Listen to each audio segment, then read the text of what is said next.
do. How's everybody doing tonight? We're back. We are back. Live. Hope everyone is well. I just started. I'm trying to figure out a couple of things here on the side. Give me guys a second. I don't know how many people's gonna join this that late of a night, but we'll see. I'm gonna keep going anyways. Just want to have some tunes in the background. You guys not gonna hear anything, obviously. I cannot legally play music, copyright music on the stream like that unless we get permission. Obviously.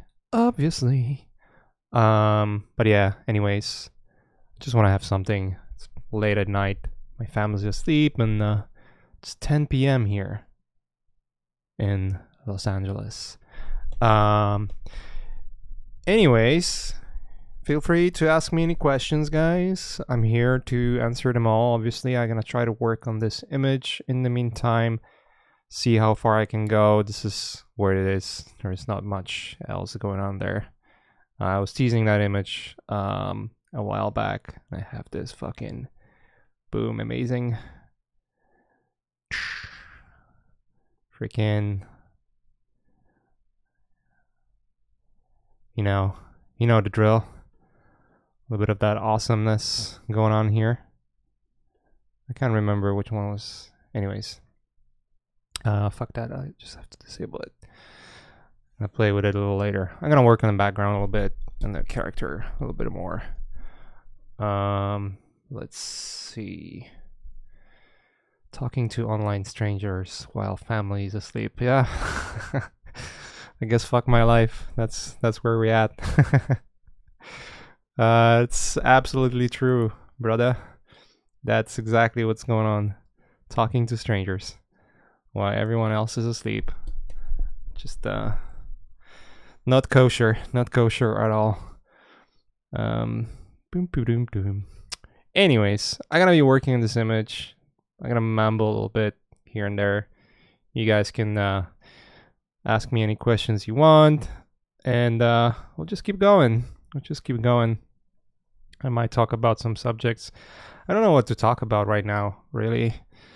I'm a little tired. It's late at night. It's been an interesting couple of days. Oh, I don't know if you guys seen this, but Photoshop has like a lazy mouse, which is great. Just trying to do a little line art already here. As some of you might have guessed, a lot of work that I do, I use references or texture material. It's not like I come up with everything from scratch, so don't get me twisted. Like, all of those things are here for a reason. It's just quicker to work that way. I don't have to paint everything from scratch. Just gives me, like, especially on meaningless detail work where normally you just, like, you're detailing it out. I mean, if it was pen and paper, that'd be a completely different territory. But this is just digital art, so I'm using any tools that I need to use in order to get what I need to get. So that's basically what's up. I do have my own references as well on the other screen. Mostly Acura and Otomo, some manga stuff. I like to look at that stuff. It's awesome. It's really good to have like really good set of references, especially like with the style that I'm trying to work. Get it as close to that manga-ish feel, and it's almost like using photo reference for, let's say, if you're painting colors or something and you want to have like a good reference for a sunset or something. It's pretty much the same thing for me, so that's how I approach it. That's how it works. But then I try to get my own ideas in. I will just look at reference like, oh, how those guys approach like making lines, or do they crosshatch? Do they add like any interesting, details? And if they do, like what would be like the appropriate place to use it, especially because it's like completely different style than I normally work with. So, and then obviously looking at some photo reference too, especially for like destruction. Like I like to look at derelict imagery. Gives me a good ideas on like how walls are deteriorating and whatnot, especially with this kind of stuff like here. I try to do that a lot. And yeah, already have some questions. Boom, boom. Let's see. How do you present your first idea to clients after getting a brief these days? Do you offer them any sketches to choose, or you show 3D mockups? It really depends on clients, man. Like there's some clients that really want to see sketches first, and then you kind of work with them that way. There's clients where they give you a lot of like freedom to do whatever you need to do. They expect specific amount of quality from you, and they're just like they'll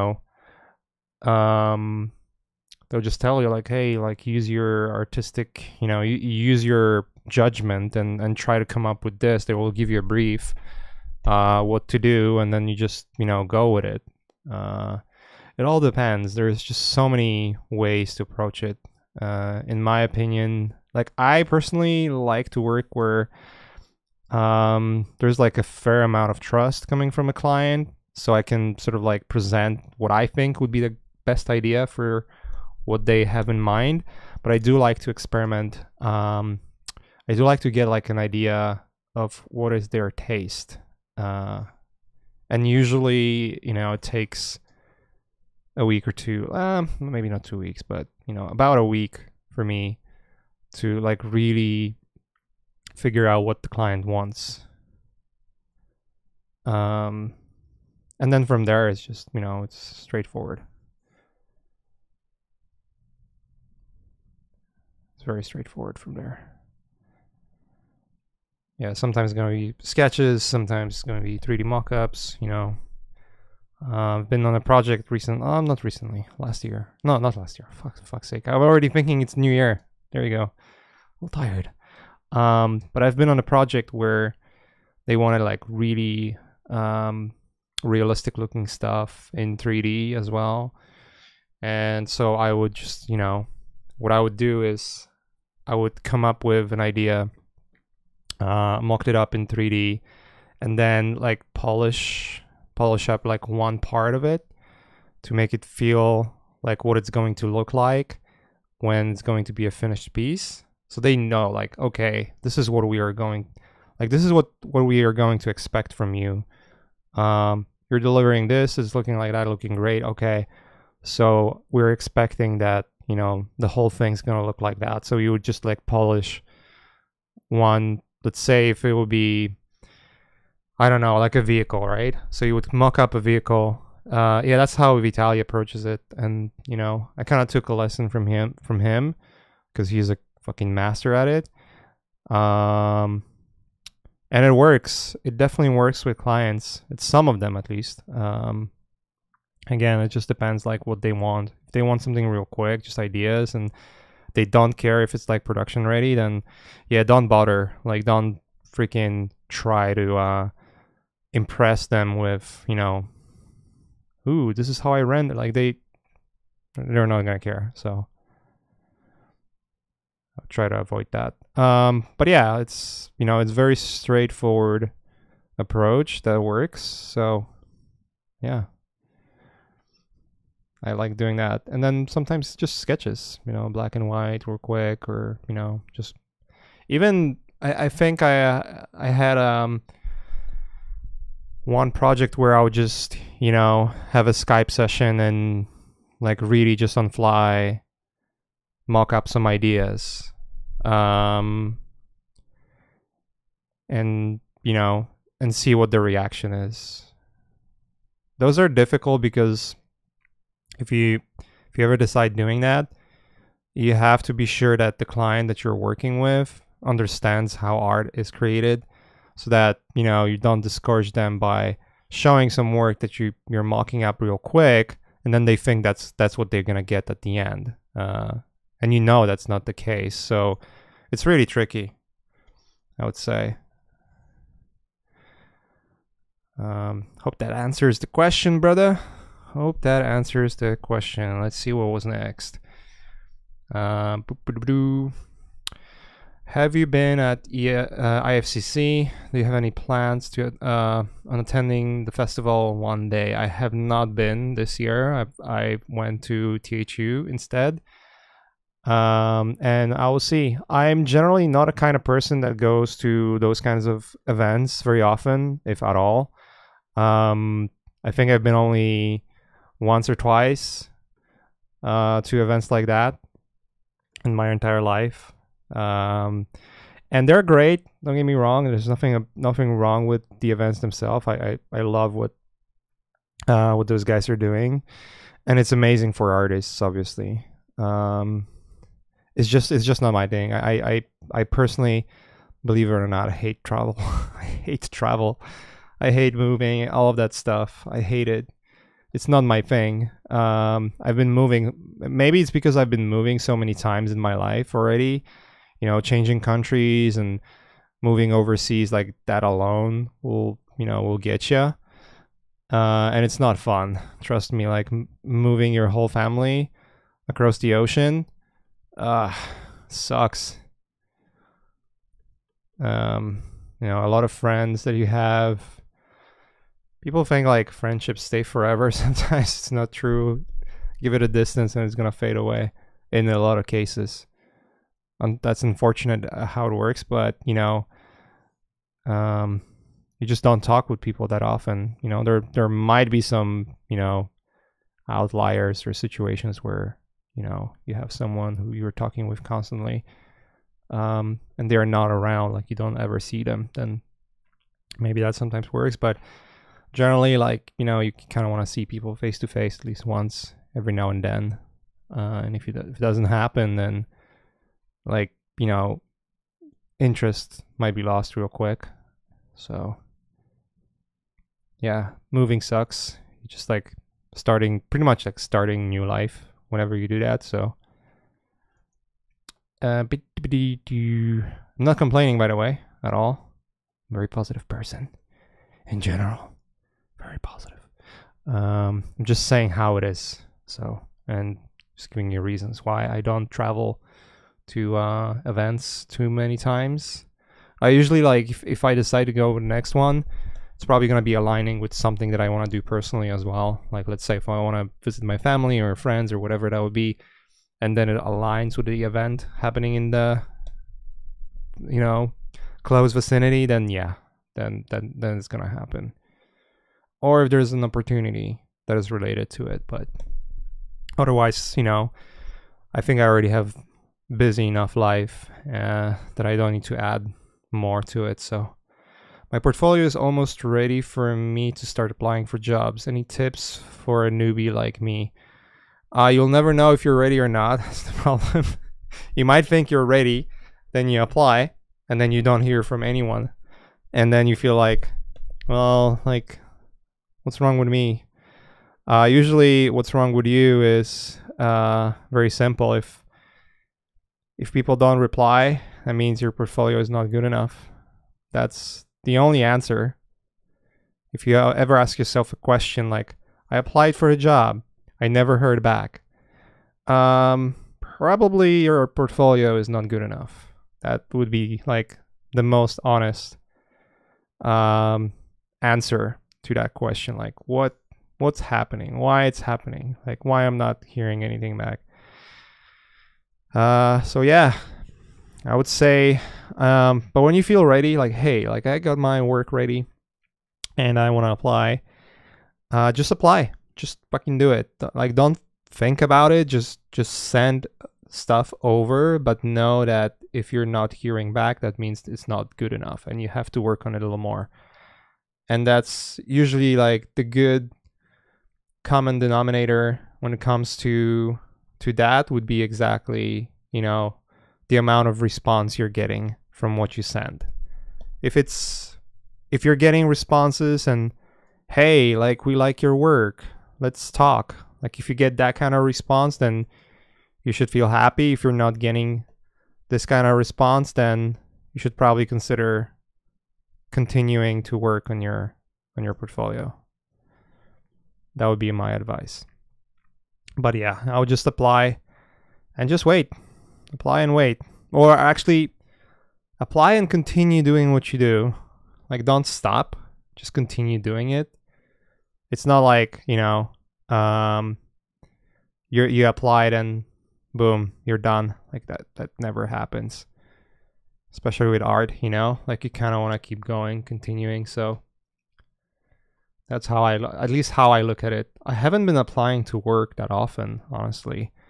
I'm probably the last person you should ask when it comes to that. I'm not like the right person to answer these kind of questions, because most of my career I was just, you know, I guess fortunate enough. I obviously worked for it a lot, but I was fortunate enough to not have to ever apply anywhere. I was mostly offered jobs, so I hope it's gonna stay like that. I mean, considering how awesome some of you guys are getting, you know, it's not gonna stay forever, so I'm aware of that. I'm trying to make it like there's like bullet holes here. So it feels like it's bullet holes.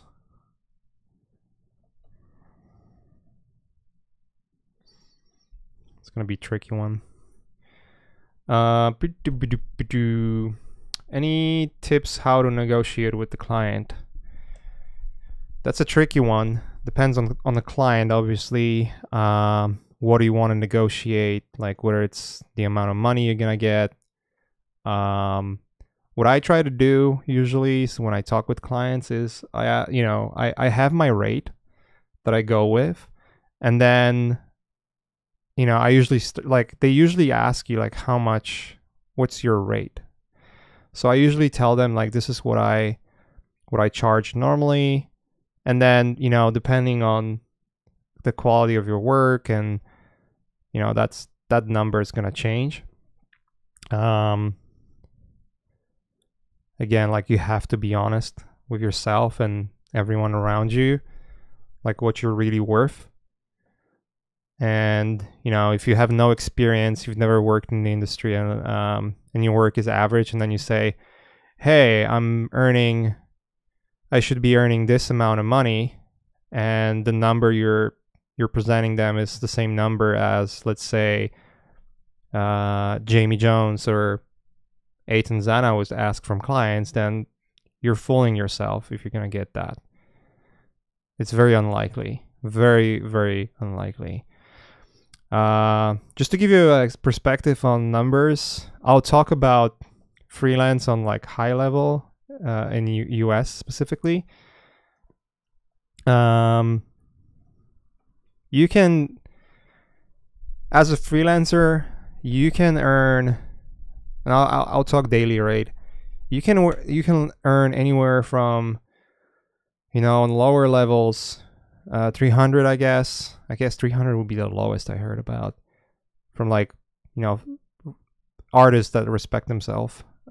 They're good enough to work in the industry, so there's like a, you know, possible entry level where you feel like, okay, I'm good enough to start. I'm not like a garbage artist that never done anything and then asks for fucking everything. Like, I have my worth, and, you know, when I post something, I usually get the good reaction, and, you know, your quality of work is on par with like what you would expect from, let's say, a graduate of, I don't know, art center, right? Like, let's put that as a benchmark. You're a graduate of an art center, you have, you know, a body of work that is good. I don't think you would start lower than $300-400 a day in US, especially like in the entertainment industry, and it goes up from there. It can go all the way up to 1,500. I've heard about, even some people getting almost $2,000 per day of work, but that's we're talking outliers here. We're talking like one or two names in the industry. So just put that in perspective. Yeah, some people can get really crazy numbers, but so when you negotiate, you just, the way I do it is, I usually have my rate, and then unless there's a reason for it, I don't change it. If the client doesn't have the money to cover my rate, I just say no, and just move on. Opportunities are always going to be there for me, so, or at least for now. And things might change. Like there might be one day where it's not going to be as much worth, and I might have to change my rate. Then we'll talk about that when it comes to that. But for now, if I can reliably ask for a specific rate and get it, because I know that's how much I'm supposed to get, and that's what the industry standard is, then I will be fine. And so that's the way I would go about it. And there's other things that apply to it as well, like not only how much money you get, but also, you want to make sure that you're able to show your work. Like if you're not able to show your work, then you might want to ask for more money. There's certain things that you have to, take care of. I prefer not to work for clients that I cannot show work after the project is released. It rarely happens. I can film. It almost never happens because we are protected by, when you're in a union, from what I understand, working in a union, you can show your work when the movie is out. I think that's in the contracts. I can't remember exactly how it works, but that's why you see all of those film artists releasing work whenever the movie's out. Which reminds me, Geostorm is out. It's been out, right? The film. I have some work that I've done for this movie. I want to release it soon. We'll see.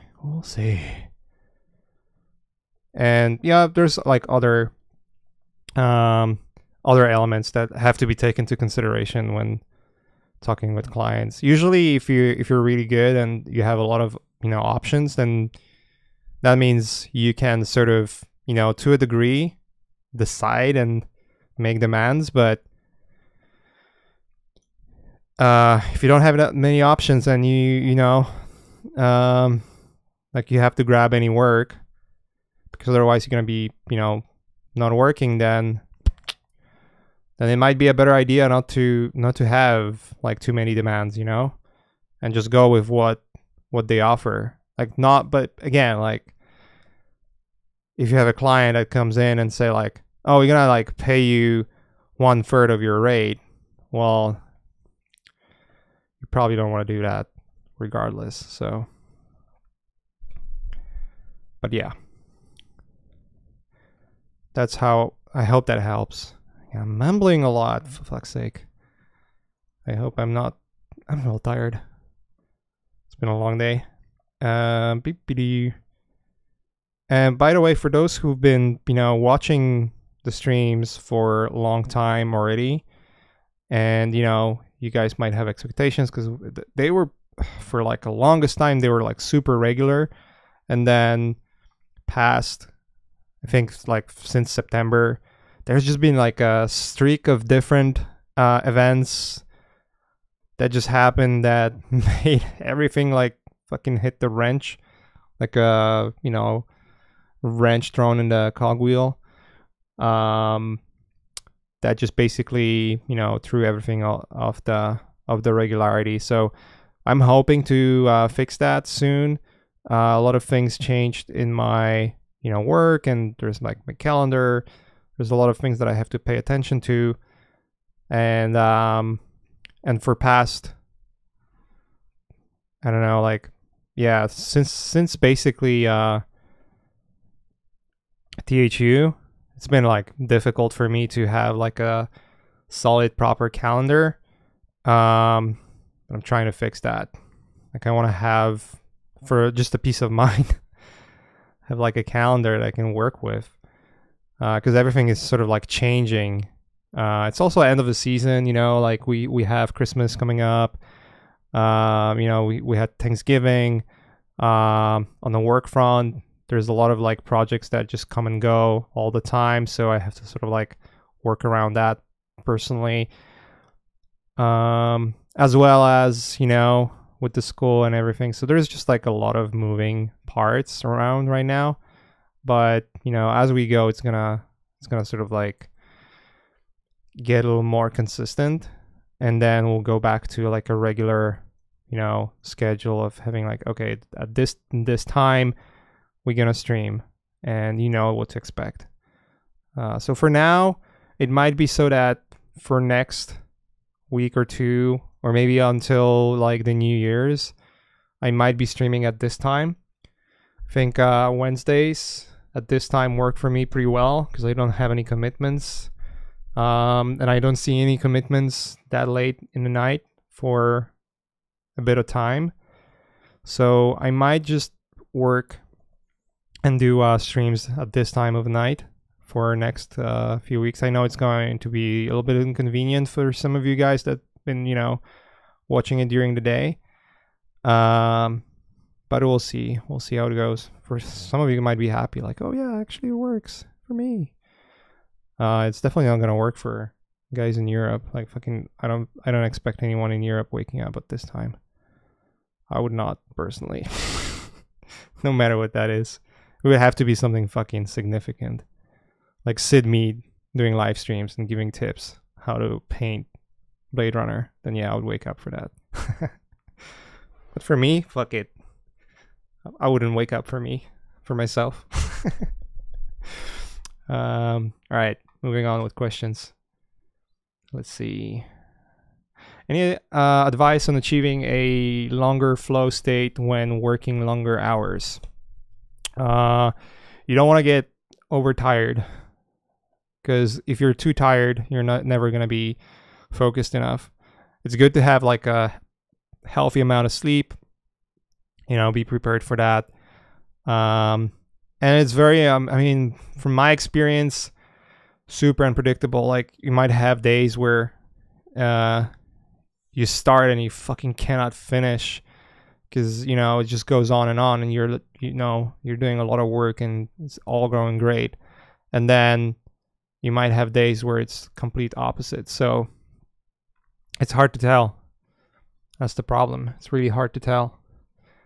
I wouldn't stress about it too much as long as you're keeping your productivity at the proper level. Let's say you have certain expectations from client that, you know, you have to deliver X, Y, and Z. As long as you do that, you're fine. You'll be fine.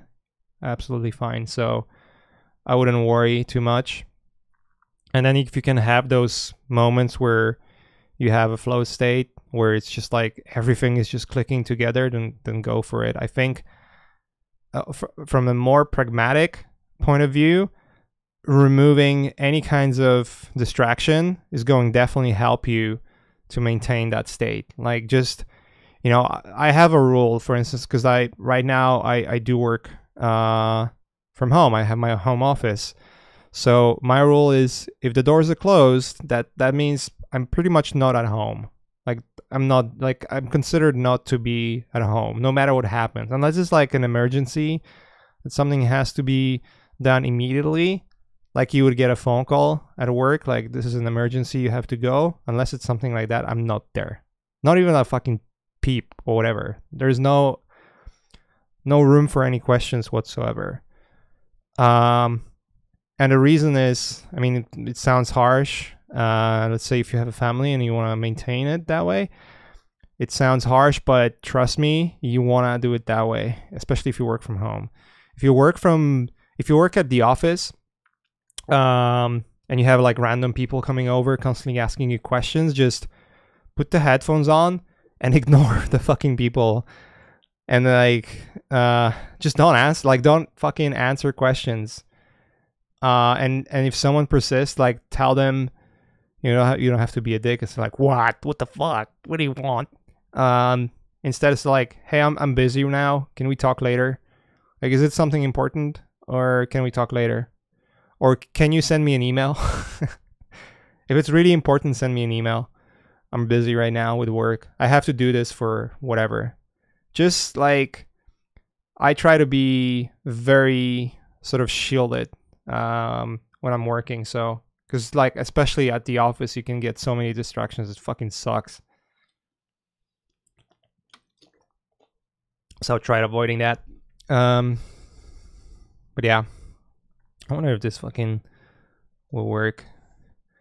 I'm almost convinced it wouldn't. Bum. I'm gonna remove it. Fuck it. I might just keep it as simple as possible. Just adding too much detail here to that part of the wall. And it's just making it all distracting and not really gluing. So I'll remove that. Just like a little crack right here. You know, maybe something like that. It's like a cracking open like that. That actually works better. Boom. There we go. I think that's better. Maybe a little bit too thick here and there. Just fix that. Opening. There we go. I think that works. Cool. Let's see. Any other questions? How would one get to work for studios like Naughty Dog, ILM, etc. without an art degree and from a poor country?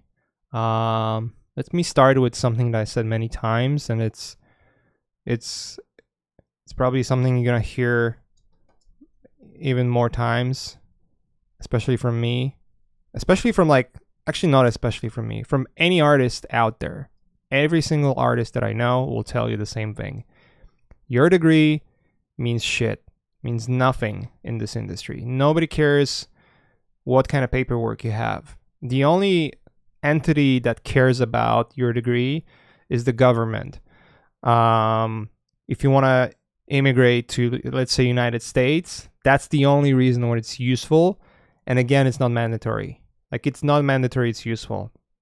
From my experience, you will be better off if it's not necessary for you and not even useful, and you go the route with having experience and really fucking solid body of work, and getting a visa and all of that stuff based on that solely, not your degree whatsoever. So when I came to United States, I came exactly on that premise, where I came on a visa that was not related to my degree. I had no degree. I do not have any degree, let alone artistic degree. Forget about that, dude. Especially like coming from, Eastern European countries. Forget about getting anything even remotely close to what, let's say, Art Center or Noman school offers, or there are like other ateliers and schools here in US. There's some good ones in Europe that I heard of, but again, it's just like rarity, and you have to have fucking finances to go and do that. So, and a lot of people don't have that. So your best bet is create awesome work, like work really hard and just get recognized by the fact that you have a body of work that is just impeccable. And that's the only way it's going to happen, I think. And, especially in the future, I think everything is moving forward towards that. You're always going to be better off with just the fact that your work is just fucking awesome. Like, for reals. It's so much easier because there's only one, like, if something doesn't work out, there's only one person to blame, and it's you. Like, if you don't get a job, god damn it, why the brush? What the fuck? I hate when that happens. Photoshop sometimes has errors. Let's see.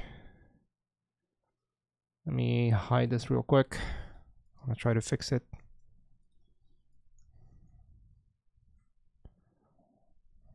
Okay, now it works. Boom. Okay.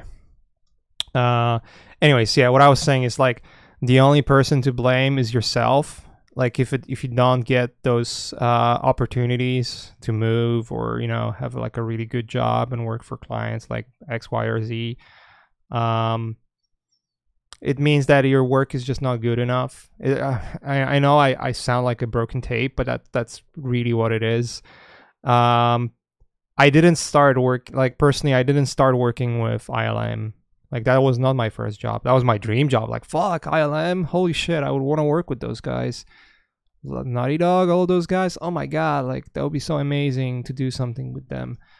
I started with like clients that paid me less than I would make at McDonald's. But I think what can help is, your attitude towards that kind of work. Like if you can, even if you're working for a client that you consider like, fuck, like I really don't want to do it. It's like a low profile client. They're doing like this fucking shitty campaign for like a website or whatever. There's like many different reasons not to pull your all efforts towards something.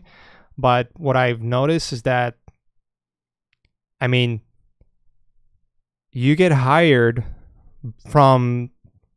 for the work you do and the work you show. If you do a crappy work for this, this job that you consider shitty, then why would you ever want to show that work?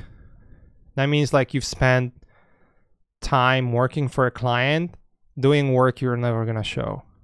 That's probably the most horrible way to waste your time when it comes to art. Like you want to be relevant in this industry.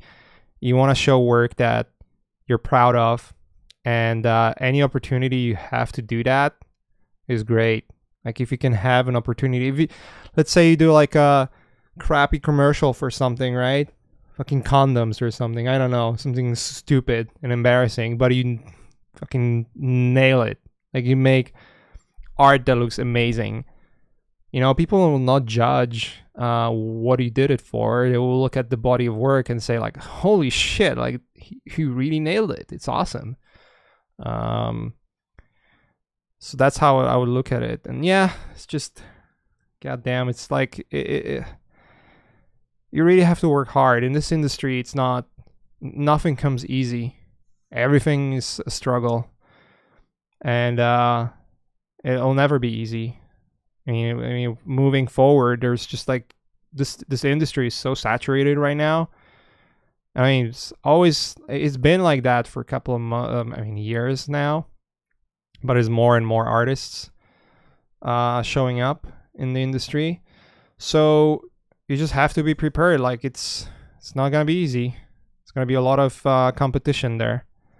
So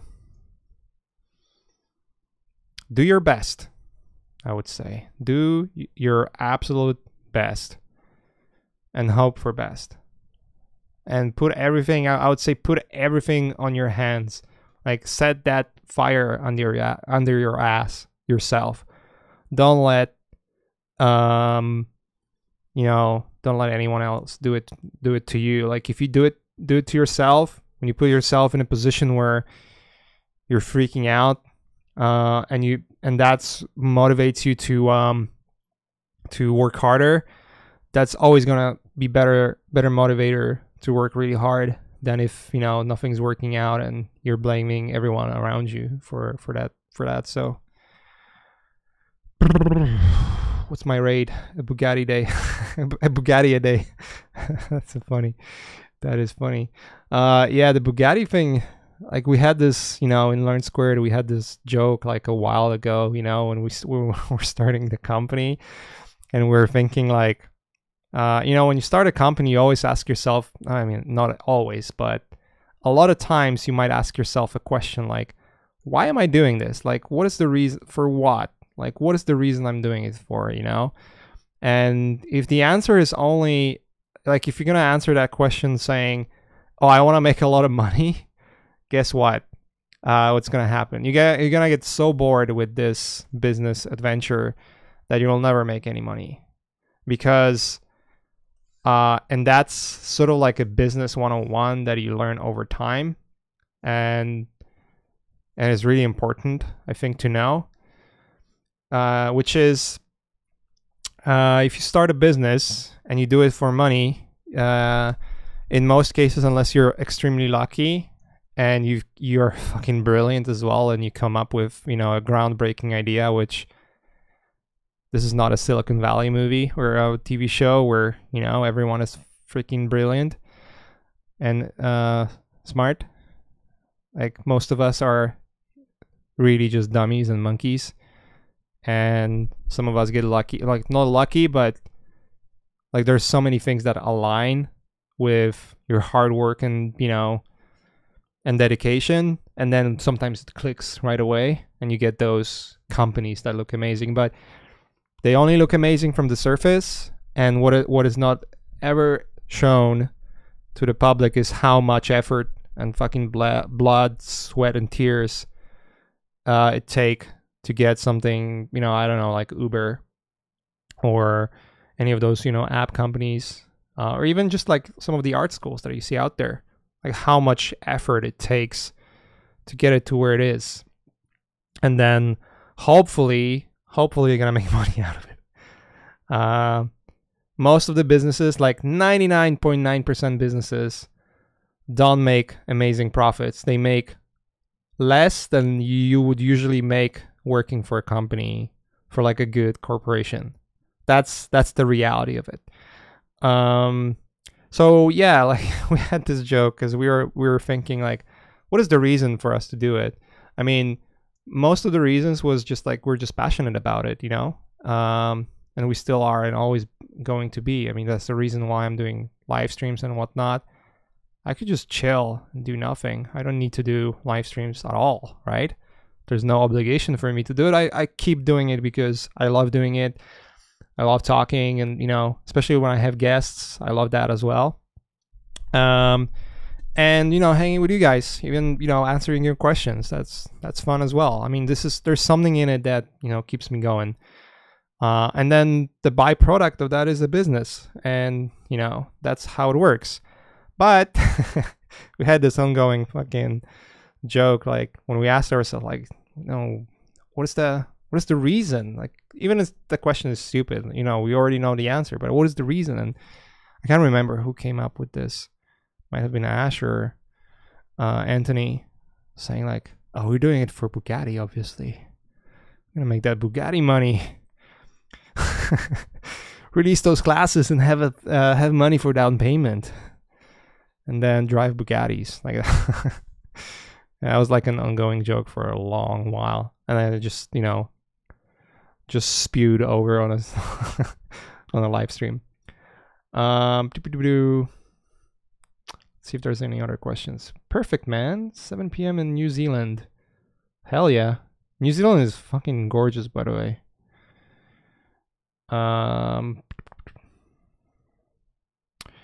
How to improve design sense. I failed design, especially under time limit. It looks better when I spend a good amount of time. How it affects when I have to work in production under deadline.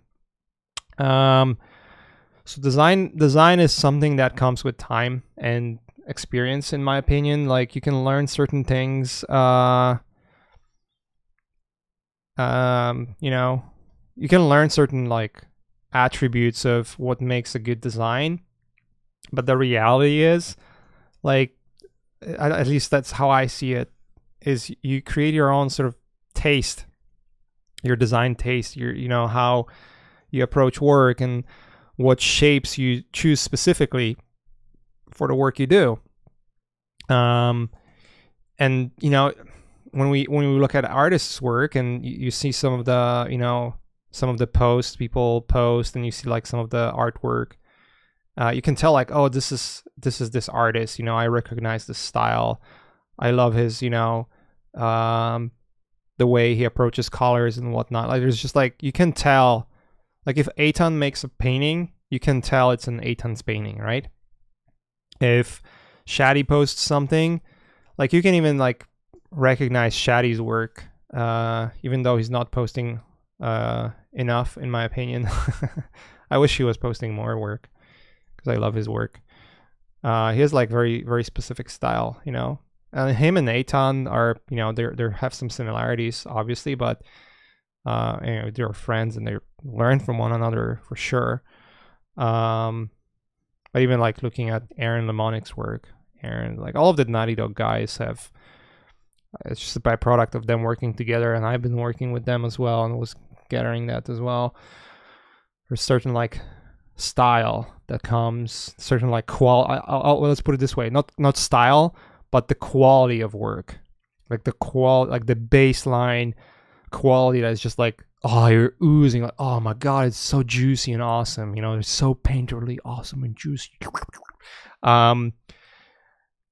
But that comes with experience, really. That like all of us start with working really slow, and if you want to get that quality, it comes with time. Like you have to put time in it, and then you learn shortcuts, and then you learn how to make things more simplified and easy, and then eventually you just everything is, you know, like certain decision making aspects become easy to you, so you're not focusing on them anymore. And then when you know, when you have deadlines and you work with clients, that comes with the experience as well, like working with clients and knowing which things will work and which things won't, and then choosing the right thing to work on, and not, you know, not put yourself in a position where you decide that, oh, I'm gonna approach this painting that way, and then somewhere around the middle of the project you realize like, oh shit, like I made the canvas too big, I put too many things in there, and you know, certain things don't work, and now there's a hush hush and I have to freaking finish it on time, and that just like kills the quality. Like, fuck, that happens to everyone. It's just like how you recover from that. So yeah, it's a difficult one. I would say it always comes down to what I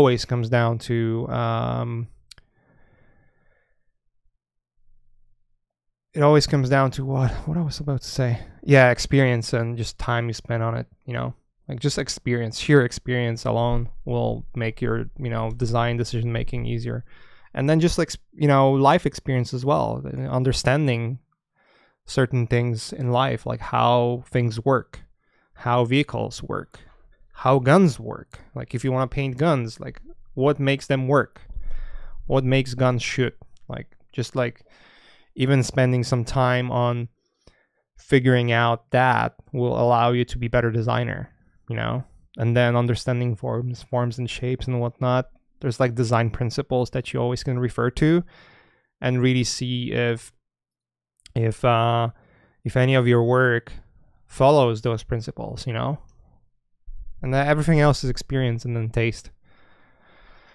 What else? I don't think there was more questions. How often do you have to integrate 3D block mesh paint overs in your workflow?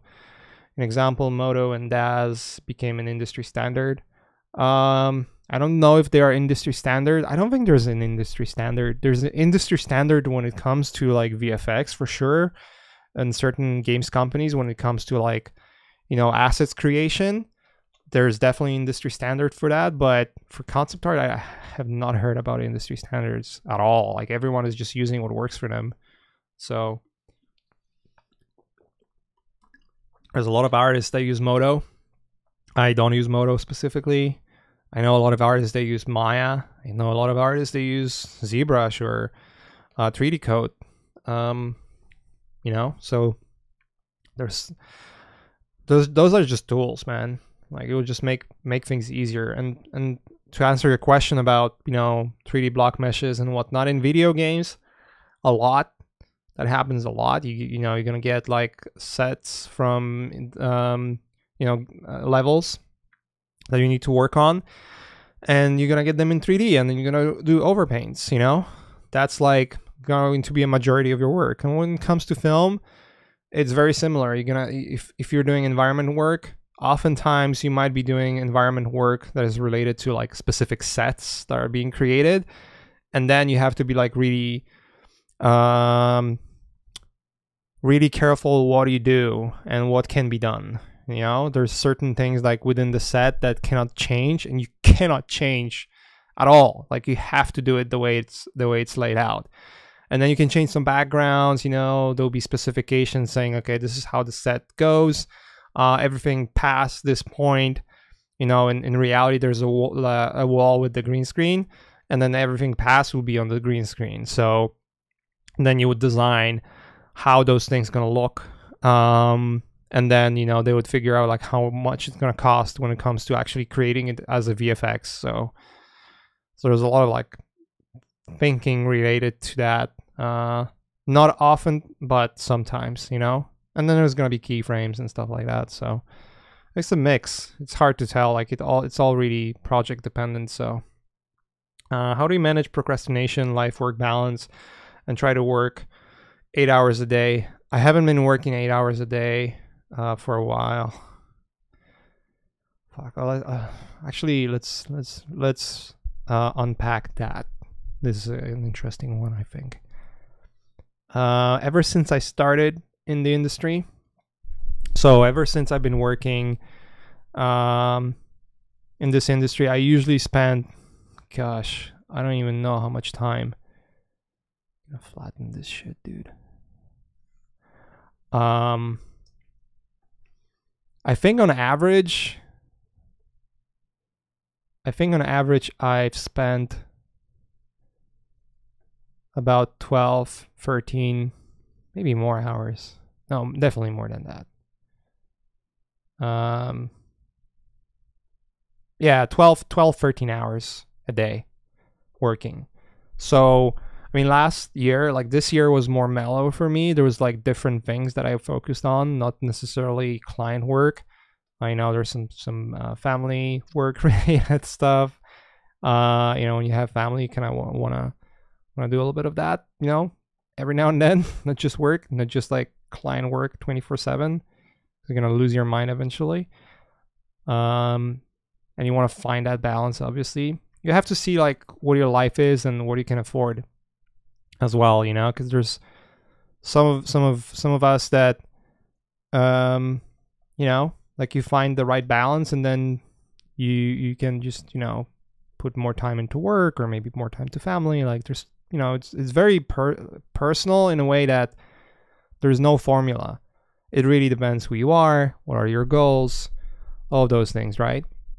I think the better way to look at it would be to figure out like, what do you really want out of your life? You know, do you want to achieve something that you're going to be proud of? Is that your main goal in life? Or do you want to just live like comfortably but happy, and you don't want to like over stress and overwork? Everyone has a different, man, and we do change over time as well. You know, I don't think I could be working as much as I was working, let's say 4 years ago. Like 4 years ago, I was working a lot compared to what I do now. I mean, I do have a lot of work now as well. I mean, past month or two, maybe past couple of months, but we're more mellow in a way that, or not as consistent, let's put it this way. But that was like personal choice. So it's a matter of like making choices. Like, what do you want to do? Do you want to like pick up 6 or 7 projects and slam your way through and then take time off? I know artists that would like to do it that way. They would just like, you know, put themselves in the shell, fucking disappear from the planet Earth, and, you know, crank the amount of work that no human being can do in a short amount of time, and then take a long time off. I know artists that like to work that way. I also know guys that don't like to ever overwork themselves and only work on one project, and that's just good enough for them, you know?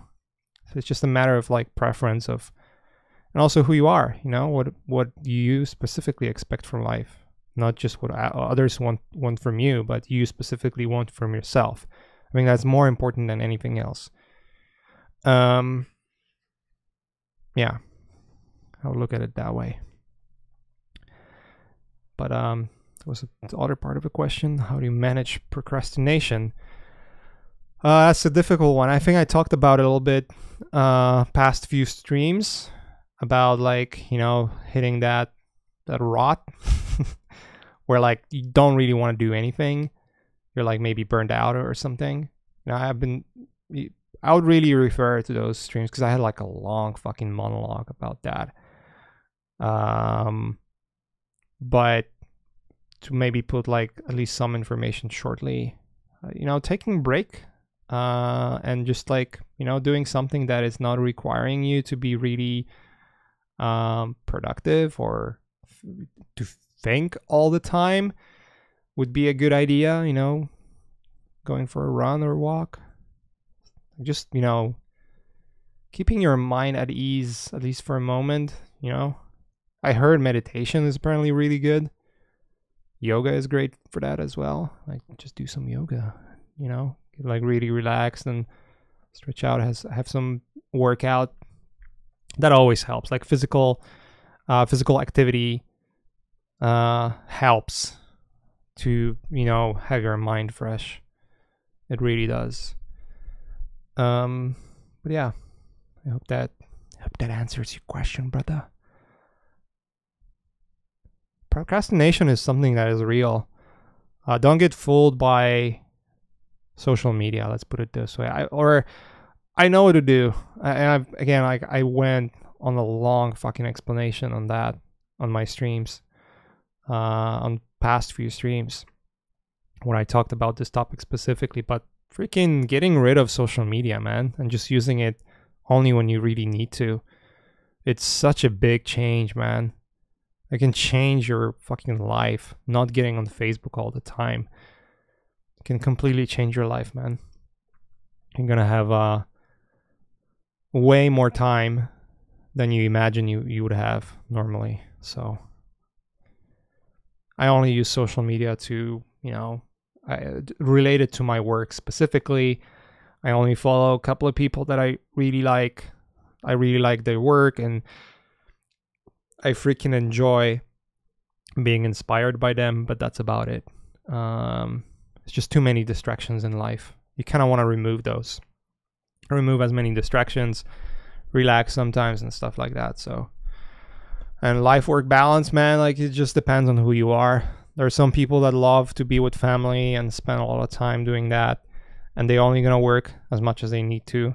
I know quite a few friends like that, and you know, admire them for that, obviously. And I like to have my fair share time with my family as well, or even just like entertainment, man. Like just not dealing with work or thinking about work all the time. Although like I'm a kind of person that does it anyways.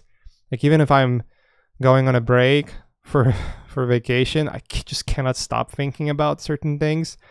However, like I would say last couple of months, I did have moments where I just like, I'm not really in the mood to think about painting and whatnot, you know? And you could tell, like, you know, the frequency of me posting like new work and sketching new things and doing all that has changed dramatically. And I'm happy with that. You know, like sometimes you just need a break, man. I like to relate it to, I mean, it's a different avenue, completely different avenue, and I guess different stress that comes with it. Like when you think about video vloggers and like those daily vlogs, you know, Casey Neistat did like a vlog where he was doing it every day for like a year straight, or even a year and a half. And somewhere fucking after a year and a half, he said like, I'm fucking tired. I'm so tired. Like doing it for all the time and having that pressure, you have to do it all the time, sometimes can wear on you, and you need a break. So that can happen. That can definitely happen. So looking at that painting, I'll tell you guys what I'm gonna work on. Not necessarily tonight, but generally getting that gun fixed, probably some more little details, and I'm gonna finish it. I don't want to overcomplicate this painting. I want to do more stuff. I'm getting back in that mood, man. Like making more of my Showtime paintings. I'm very the biggest problem I have with those is being very selective about what ideas I pursue, and like just I genuinely want to be super excited about any work related with that project, because I almost feel like it's my baby that I need to like carefully take care of. But then I also feel like it's a neglected baby because I haven't been doing any work with it for a long time. But yeah, I think this one is not far from being done. There's some like reality, like grounded reality mixed with cyberpunk that I'm trying to reach here. Like some of that, 90s, 80s manga feel, but not overstretched or not like in this weird realm. So it feels like real cyberpunk. It's a very thin line to walk on. And that's why I'm being extremely selective with how I do it. I was thinking about doing comic book. I even started doing comic book. I think I made like 20. I made a sketch.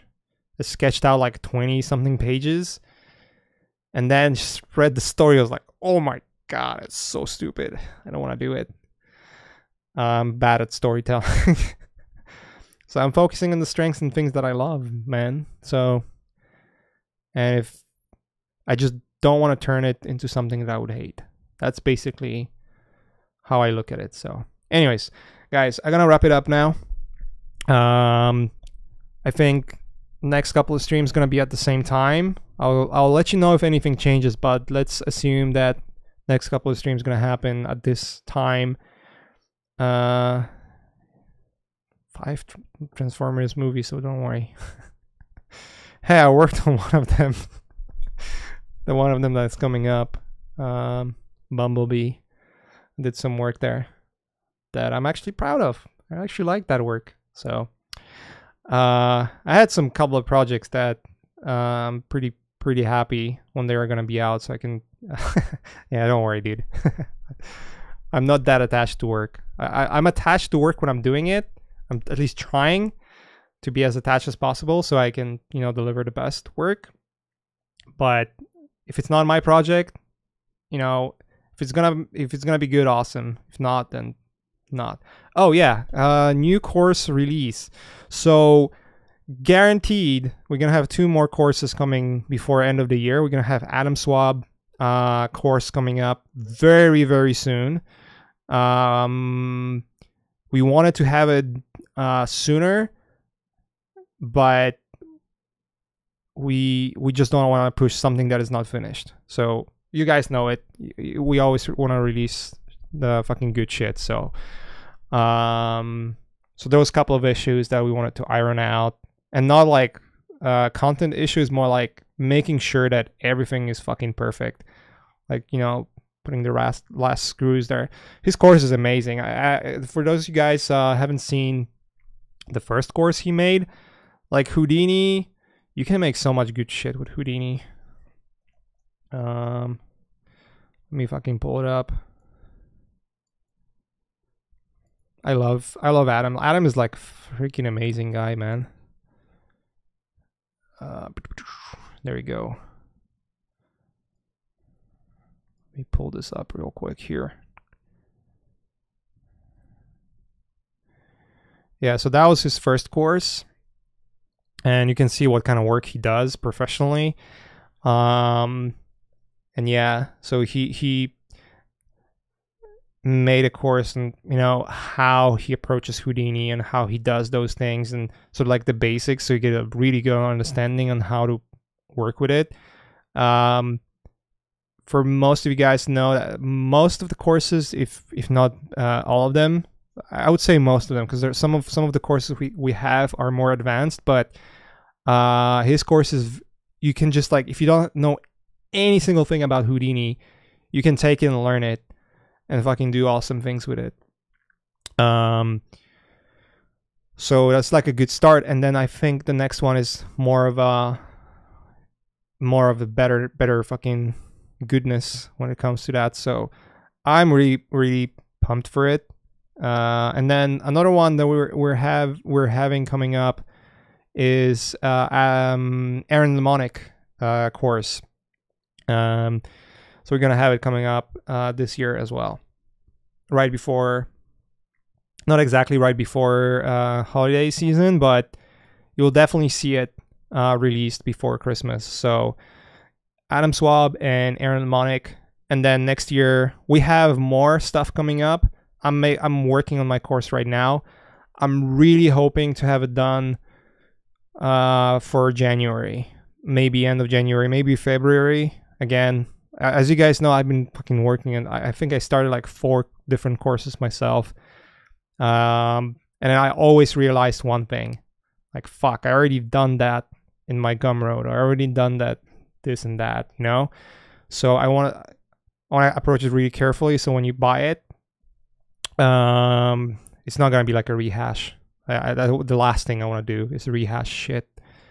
There's certain things that obviously always going to overlap, because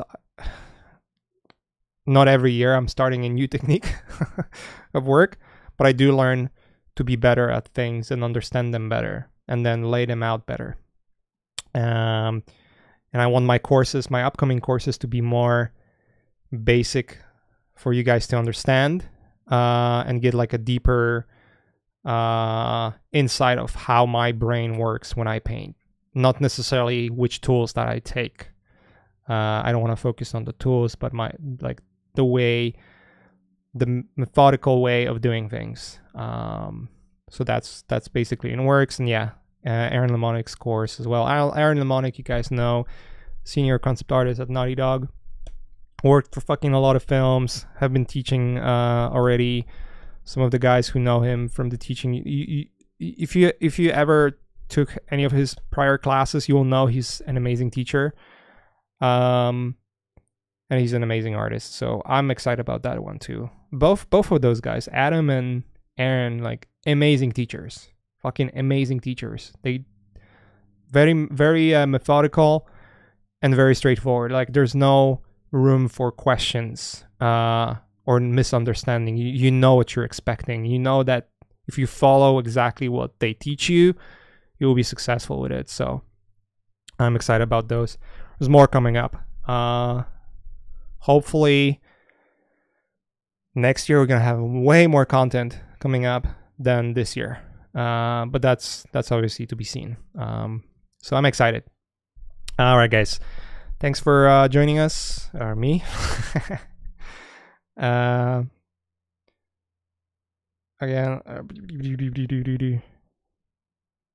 should be worried at you. No, I'm not gonna leave Learn Square, dude. For those who asked, because some of you asked about Ash, there's no reason to be worried.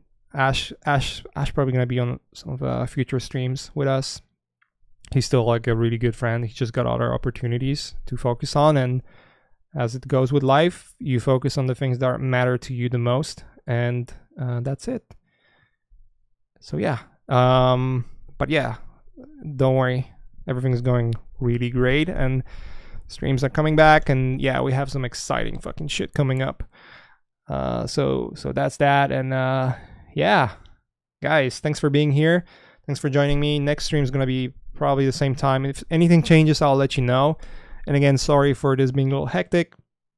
I'll try to have it as solid as possible. I'm pretty sure like next year it's gonna even out even more, and you know, we might have more streams. We'll see. But yeah, thanks for being here, and hope you enjoyed that time with me. And if not, then go fuck yourself.